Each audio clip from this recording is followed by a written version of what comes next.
and welcome to another episode of Coast Connections. On this episode, we're connecting with the Salish First Nations, our actual hosts here on the island, and actually in this country. The Indigenous people are really our hosts. We're celebrating 25 years of the Kw'umut Lelum Child and Family Services. And Kw'umut Lelum actually means House of Raising Children. So this is very significant because the First Nations people in our communities are taking back their inherent right to be raising their own children, which they did very lovingly and successfully for thousands of years before colonization. Tonight we're going to talk about some dark periods in the Canadian history. We're also going to talk about some of the successes that we're seeing right here and now, and how the sun is rising once again here for the Coast Salish Nation. Welcome to Bill Yoakum, the Executive Director of Kw'umut Lelum Child and Family Services, and Joan Brown, also known as Auntie Joan, the Director of the Stz'uminus First Nations here in Nanaimo. Welcome to both of you. Thank you. How do you say welcome in your language? Nuwelum. Yeah. Nuwelum. Nuwelum. Nuwelum. Nuwelum. Nuwelum. Yeah. So thank you. I really want to build bridges with our First Nations communities here on the island, and I'm hoping that this is one in a series of episodes that we're going to do to understand each other a little more, to learn more about the riches of each other's cultures, and what you're doing to reclaim your heritage and your place in this world. So welcome, and we look forward to an interesting discussion. So at the Child and Family Services, Kw'umut Lelum, what is unique, Bill, about your approach to reunite families and get children out of foster care? Yeah, first of all, Elizabeth, I'd like to thank you for inviting myself and Auntie to this conversation. And also I want to lift our hands up, which means thank you. And it's an honor when we lift our hands up. And I want to lift my hands up to you for being bold and brave to bring a conversation forward to mainstream public, because it's a conversation that's needed. It's a conversation that hasn't been had, and unfortunately there is a large overrepresentation of First Nations children in care across this country, including our backyard here in the Nanaimo territory. So I'm just going to touch on our agency is some amazing elders now, but back in the day, George Harris from Stz'uminus and Daisy Edwards from Snaw-naw-as started up, and numerous others. But around 25 years ago, created agencies saying, we want to start watching over our own kids. So they got some small pockets of funding to get this ball rolling in Kw'umut Lelum. So fast forward to today, from their bold, brave move to say we want to service our own people, we've been fortunate.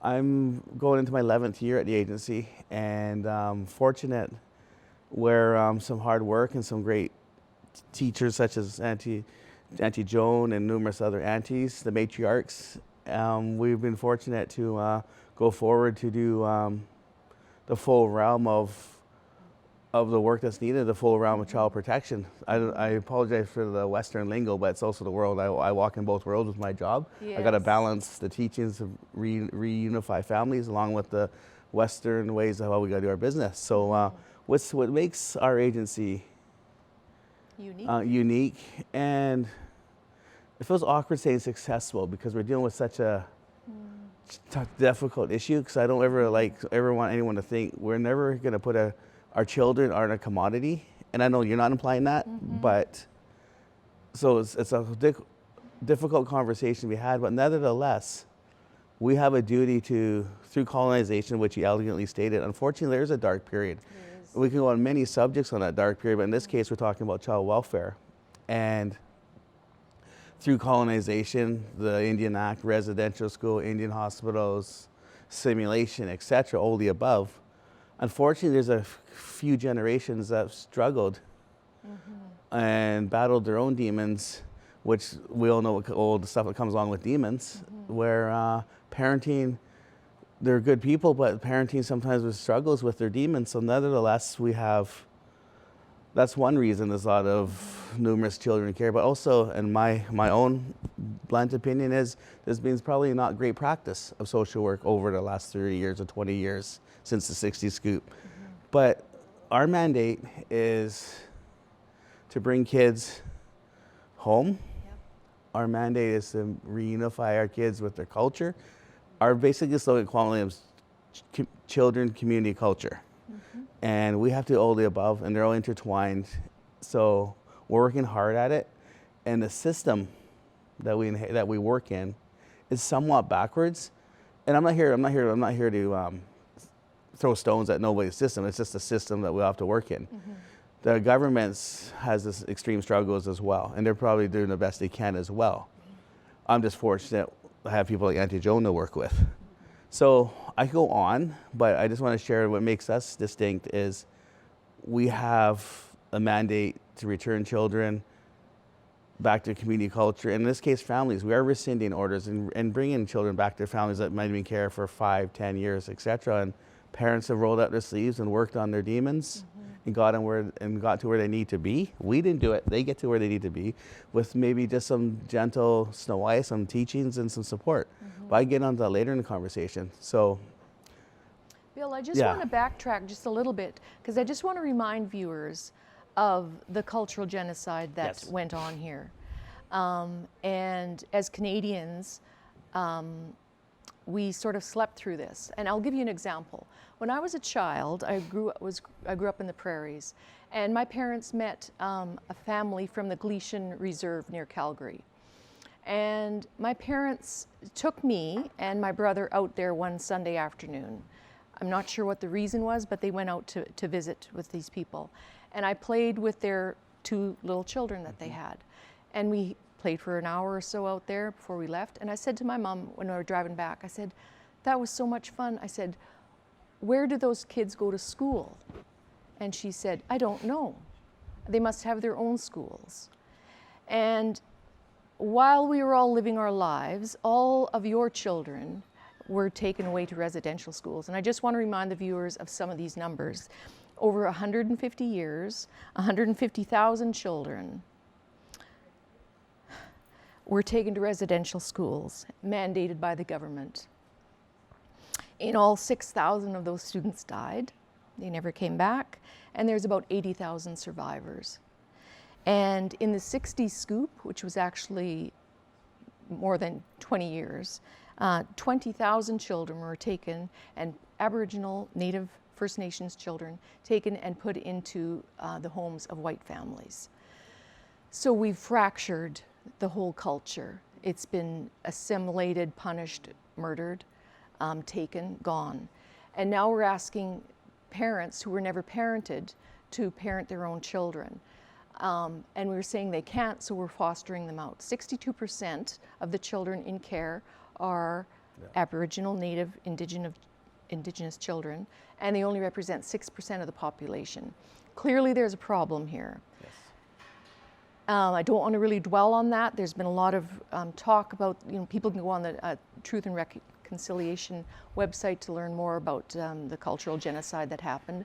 But you folks are living in the aftermath of that and doing tremendous work to empower your own people to raise your own children. And to that, I lift my hands to you. And I'm very, very proud of the inroads that you've made. And I just want to encourage you. And as a Canadian, I apologize for what happened. And I know we're all doing our best now in trying to turn the tide on this. So, that said, Auntie Joan, let's talk to you a little bit about some of the unique cultural perspectives that you have, some of the Native teachings that are very embedded in your culture and in the way that you do raise your children, and how we talked earlier in the studio about we are all one. And tell us a little bit more about that, Auntie Joan. And I think that, to start, what Kw'umut Lelum has done for us as a Nanaimo First Nation is taking down false boundaries. You spoke earlier about the disconnect from our lands. We've been forced in a place of language like on reserve, off reserve. This, you belong over here, you don't belong over there. So by Kw'umut Lelum saying they're going to service everyone within our territory is huge. In the sense, like, number one is that for us from a cultural perspective, is that sense of belonging, the relationship that we have the land and learning from the land. A sense of place. is really critical to our way of being, so that it opens that door for us to reclaim our present. But once we can help our families understand we belong here, then that healing, true healing, can begin. And then we can teach them that we're all related. You know, it's not unusual for us to be raised by someone else. It's not unusual for us to adopt people from a different ethnicity. Our ancestors really honored and cherished every human being. Every life is sacred. So I think that's, for us, the relationship that we have with the land is what we're going to restore. We know that you can't separate the culture and the language from the land, so that's what we're reclaiming. But first it has to start from that sense of belonging. We have nothing. If you don't think you belong, you don't have a chance. So there's real hope in this new way that we're presenting. We have a new opportunity to work with Kw'umut Lelum, who has the same vision. It's one of the most powerful stories in my experience.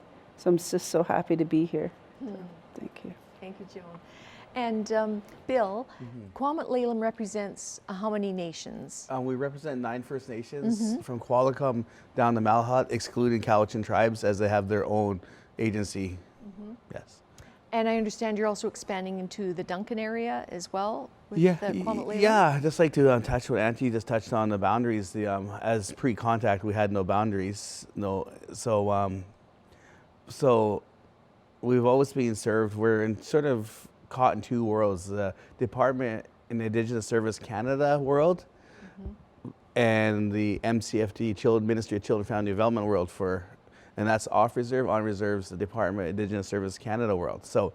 So nevertheless, in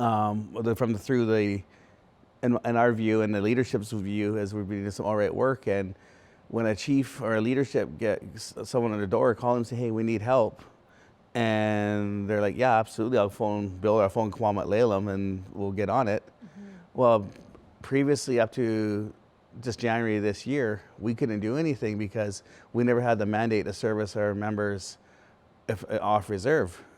So I think it'd be very appropriate at this moment too to acknowledge the direction of my leadership, the Chief and Council of the 9 Nations, that said we got to service all our members wherever they reside, and also to give Minister Conroy, MCFD, who gave us the I don't like that term. We shouldn't have to be saying given, but we were That's mandated Minister of Children and Family Minister Services. MCFD, Yeah. Minister of Children and Families. Minister Conroy supported the agency serving our members off reserve wherever they resided. So that came into effect just in late this year, and we've been doing some amazing work. Do I got time to tell a quick story from that? Absolutely. So from that story is we've taken over some files from MCFD, and MCFD is overwhelmed over a large amount of numbers and probably underfunded as well, but I won't get into that story. So we receive a file, and I get a little emotional on this stuff, and the order was for this mom who's battling great health concerns, serious health concerns, but good person, good heart, and had some struggles, some demons, and in our backyard, and the order was to go. They were going to do before it came to us. The direction was to permanently remove the child, called continuing care order. So the work of our staff when we got it, and our amazing work. I got an amazing staff, and I get to sit here and do stuff like this, but it's their amazing work. Is so they said, whoa, let's slow it down a bit. We control the file now, or manage the file. I don't like the word control. Manage the file. So they went through the legalities with the lawyer and said, so they gave the mom it's called a last chance order in the act. And basically they'll say, this is basically like what we'd say to our kids, hey, you got one more chance.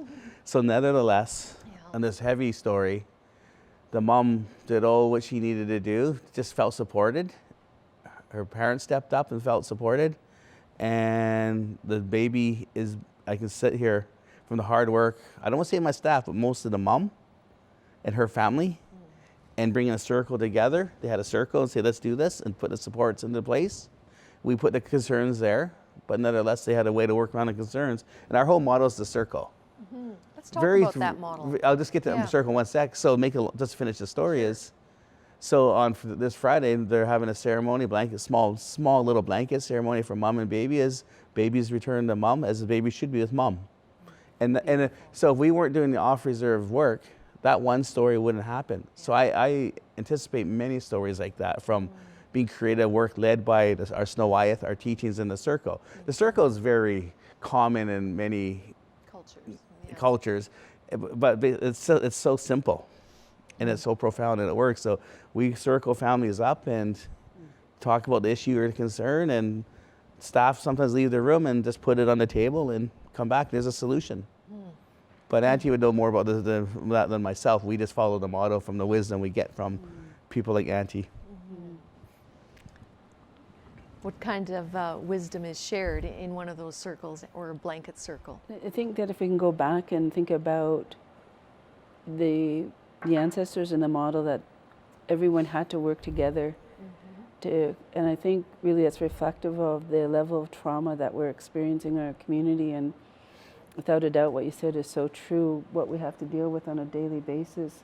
The old people, in their wisdom, they made sure that we had to work together, and then because there's so much that each of us have to give, but they made sure that each of our relatives have a little bit of the knowledge so that we begin to understand what it means to work together to overcome some of these horrific stories. You know, if we could tell what they are, it's amazing that some people are still standing. But the moral of it is that we have to work together. And back in the day, in the harsh environments, the community had to work together to survive. That's our motto today, is that it's just the terrain is as bad as in the original times because of the level of drugs, alcohol, family violence, so that we have to surround each other with that kind of love to make it through the day. So that's the wisdom of the ancestors, that you can't do it alone, but you're not alone. And it's going to take all of us to change that harsh environment that you've described. And it takes great strength, and not one person can do it. Like my nephew said, it takes all of us, each have a part in this story, and that's why we're here together to say it's all of us, not just one. Absolutely. Yeah. Absolutely. Beautifully said. Now, the Snaw-naw-as First Nation is actually a beneficiary of what Bill is doing there at Kw'umut Lelum. Pardon my pronunciation, it's like learning a new language. Absolutely. But, so in what ways has that service helped the nation? I think first and foremost, like I said, that reclaiming our presence in our own territory is significant, but also to share the resources, because there's not enough resources. And what we're taking is a holistic model. You can't think about family units without thinking about housing, without thinking about education. So we have somebody who's thinking holistically, so we can really develop a model. This is what I'm really excited about, developing a model that other people can adopt. Because it has to be all-inclusive, otherwise it's just a Band-Aid. But to break the cycle of poverty and violence, it's going to have to be right from the beginning all the way through to that wellness. So that, again, is housing, education, employment, and the teachings. And if we don't take that approach, nothing's going to change.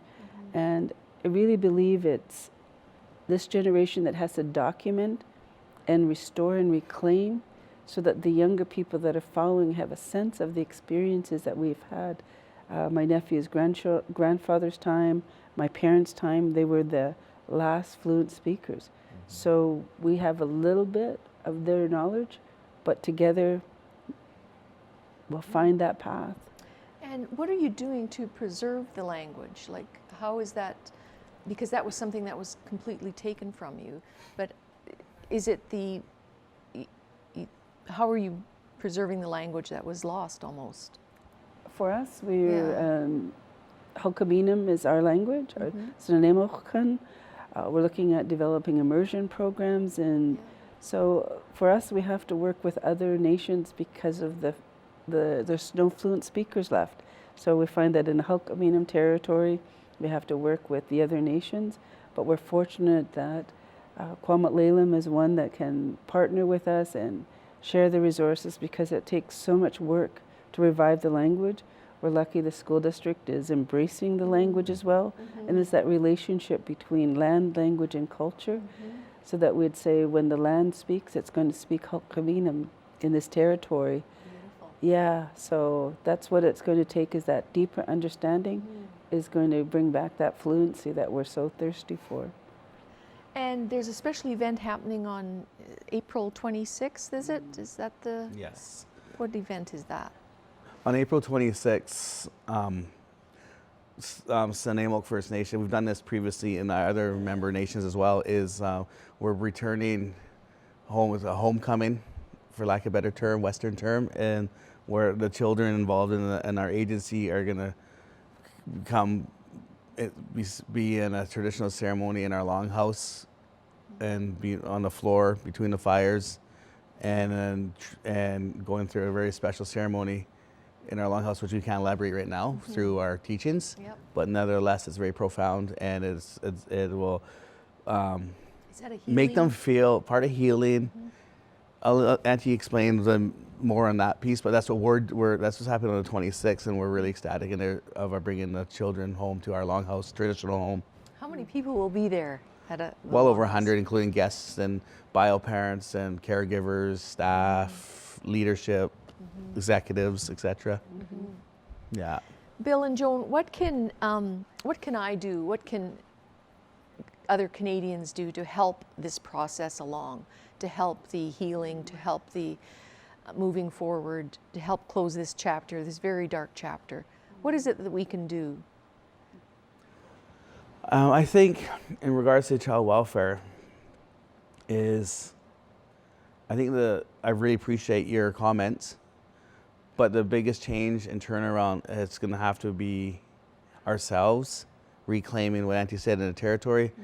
And we don't, like our agency, we don't view ourselves as an agency. We view ourselves more of a wellness, holistic center, where sometimes, yes, we have to deal with the hard child welfare, but also we're going to more wellness, and the solution is within ourselves, because for too many, since contact, everyone's known what's best for us. Yeah.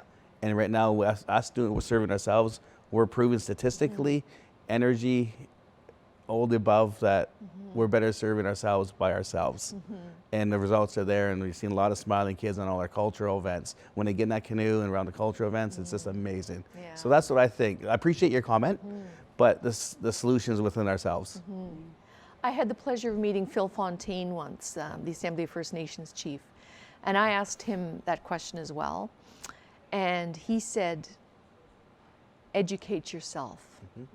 And I thought that was so profound, because as Canadians, we need to educate ourselves about this very, very dark period in our history. If we don't know about it, we're not going to have empathy for what is happening with your communities. We won't be able to be unified unless we know what's happened. Yeah. So these discussions are really important. Talk to us a bit about the canoes and the Sure, absolutely. Yeah. About 8 years ago, we started when I first got to the agency, for numerous reasons, didn't have too much or any cultural program happening. And first of all, I'm a big fan of what you said about education, absolutely. Also a big Paulo Freire fan. But nevertheless, that's how we get out of oppression. Yes. Education, Western education, but never forget our traditional education as well. And that's what I meant being a balanced world. That's right. So the canoe journeys we do each year, it's we bring the kids from the agency, they journey for about 2 weeks, and they paddle all day long and do song, dance, regalia, learn protocols and teachings. And my first year we did this, and we're very fortunate. We just carved a canoe, 2 canoes now, from cedar trees. With first canoe was Master Carver Noah Brown, and just recently Master Carver Luke Marston. And we're fortunate to have 2 wood canoes from cedar trees. But I wanted to touch about the disconnect, these kids that come within our agency. Sometimes they're so disconnected because the motto sort of is, not how I would set it up, but nevertheless, before we took over child welfare, which was only 4 or 5 years ago, 4 years ago, the previous years, kids came to our agency after they were permanent ward, CCOs. Okay. So that's sort of, so when they got removed from their homes and communities and culture, they could go from that moment to the time they get to their agency with no cultural connection or community connection. So it could go from 2 weeks, sometimes up to 2 years, to 12 years. So nevertheless, to be quite blunt, when I first started, inherited some really, I don't like the term, but damaged goods. Yes. Our first year we did travel journeys. We're leaving down in Shell Beach there, down across Ladysmith, Stz'uminus First Nations. And I say this one young lady who was about 15, and she's another example I use quite often.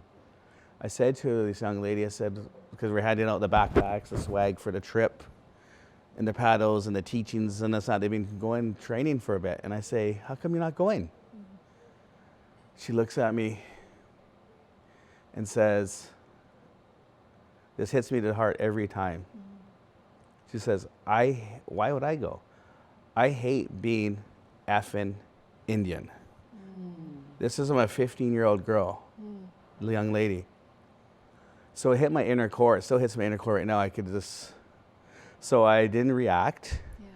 So I had to put on my frontline social work hat again. It's been numerous years, but I had to get thinking or holistically thinking here. How am I going to respond to this? So I sort of sidestepped her comment, and I said to her, just try it. And she said, no, I hate being effing Indian. So I say to her, so I don't know how I said, just try it one day. So she tried the first day. I'll be quicker. So I get her to try it the first day. They paddled this trip. They were going across to Seattle. So they're leaving Shell Beach and paddling each day. And the final stop was across Seattle where Chief Sayalta is buried over in Stz'uminus. So when the old 110 canoes arrived that day, 2 weeks later down in Stz'uminus, I was in the water receiving our canoe with all the other folks, super proud of all our kids along the journey. And this young lady who just finished saying those comments was in front of, standing with the elder, asking, doing protocol, drumming and singing. Beautiful. And then just to finish the story on this young lady, is which I'm really proud to be a part of as well, is she was one of the inaugural young persons involved in the tuition waiver program that we're fortunate to be involved with the university back in 2013, which has taken off since. Wow. So culture saves children and families, It and certainly reconnecting does. and Yeah. reclaiming. So it hits me every time. That's beautiful. Yeah. Thank you, Bill. Thank you, Joan. We're out of time today, Okay. but to be continued. I Awesome. really appreciate you coming in tonight. We're running a little bit over time, so I have to end this rather bluntly, and my apologies. No worries. We'll continue this conversation. Thanks for joining us on Coast Connections. We look forward to having this conversation again in the future. Awesome. Hey, Chika, thank you. Thank you.